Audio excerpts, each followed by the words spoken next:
नमस्कार प्रभाती किचन रे आपण समस्त को मो तरफ अनेक अनेक स्वागत। आज मु आपन सहित शेयर करी कोसला साग एवं डालीर गोटे रेसिपी जोटा कि खाइबा जेतिकी स्वादिष्ट बनैबा मध्य सेतिकी सहज। ताहले चलंतु स्टार्ट करबा आज रेसिपी। प्रथमे कोसला साग को भल से धोई नेकरी ताको छोट छोट काटी नेइची।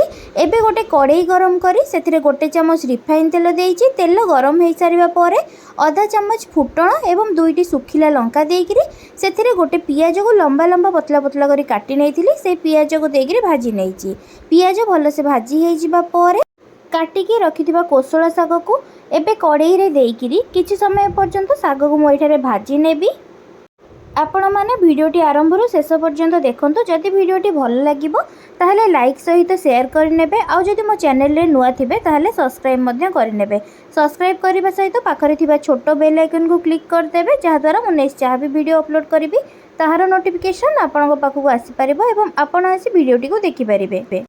गैस को मीडियम फ्लेम रे रखिकी साग को 3 ରୁ 4 मिनिट भाजी नबा परे एबे मो आरो साइड रे डाली को सिझेई नेइथिली। सेथिरे गोटे टमाटो देइकरी डाली को प्रथमे सिझेई नेइथिली। एबे से सिझेई नेइथिबा डाली को साग रे देइकरी ताकू भल से गोळेई नेबी डाली सहित।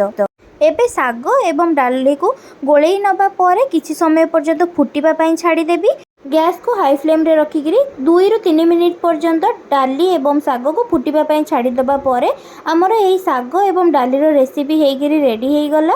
आपण माने मध्ये एई परि भाबरे गोटे थरो निश्चय बनांतु। देखिबे निश्चय आपण को भल लागिबो एवं अति सहज रे बहुत कम समय रे मध्ये एई रेसिपीटी बनि परिबो। आशा करूची कि वीडियोटी आपण को भल लागिथिबो। जदि भल लागिथिबो ताले लाइक सहित शेयर करनेबे। रहूची नमस्कार धन्यवाद।